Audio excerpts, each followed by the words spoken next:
At this point in the story, we pause on Mam and we head 40 miles west and pick up with some of Dad's earliest memories. I'm writing this sort of autobiography for my son Michael, who, besides myself, seems to be the only one interested in the past life of the family. Some things I have forgotten, some things may be exaggerated, but I shall do my best to write what I do remember of a wonderful life with parents and a brother and sisters, a wife and children that have made my life as it was wonderful. I can only start from the beginning. I was born at 7 Weig Road, Gendros, Swansea, in the early hours of the 7th of April 1933. I can't remember how heavy I was, but I wasn't much different from my present weight of 12 stone. In other words, I was big.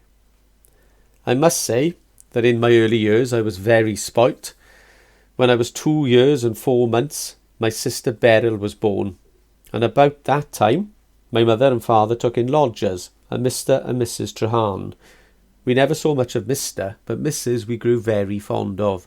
She, her son and daughter lived with us for about 12 years. Before the age of 5, all my memories can be summed up in one paragraph. I can remember my Mam Gee, that's my mother's mother, with her arms out for me down Silo Road in Bryn Nyfryd while I was running to her, but I can't remember even getting to her. Then I can remember being taken to Gendros School at 4.5. My first teacher was Mrs. Richards, and she was nice. She put me in a small chair up against a short table and gave me a tray of sand and shells. I was so nervous that I dirtied my trousers, and somebody took me home. My nan and grandpa lived next door but one to us in number 9. My wife Jean and myself have lived here for 37 years. We brought our 3 children up here.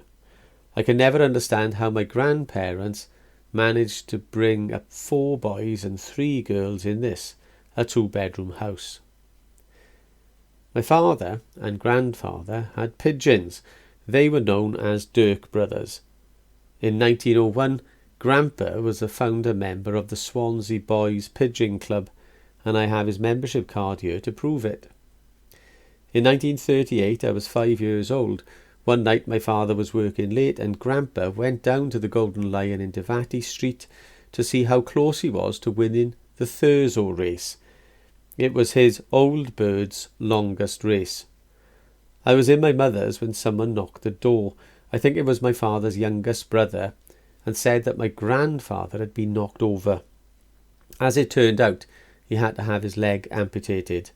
He was hit by a motorbike as he got off the bus with his timing clock.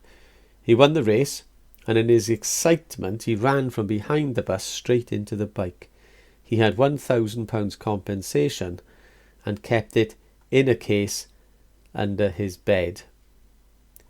While I'm talking of the Dirks, I might as well mention the 7 brothers and sisters.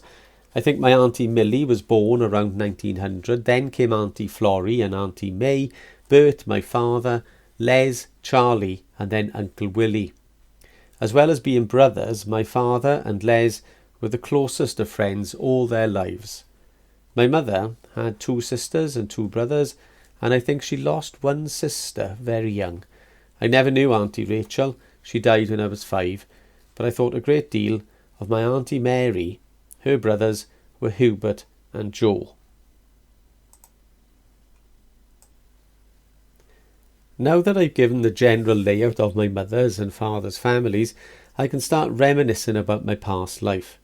The sad start came in 1938 when my cousin, Auntie Florrie's daughter, died aged only 10.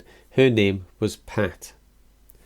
Everyone went to the funeral apart from me and Beryl, my sister, who was too young to leave home. I had a tantrum because I wanted to go. I showed myself up and was left to play with Reggie Treharne. When I settled down, Reggie and myself invented a game.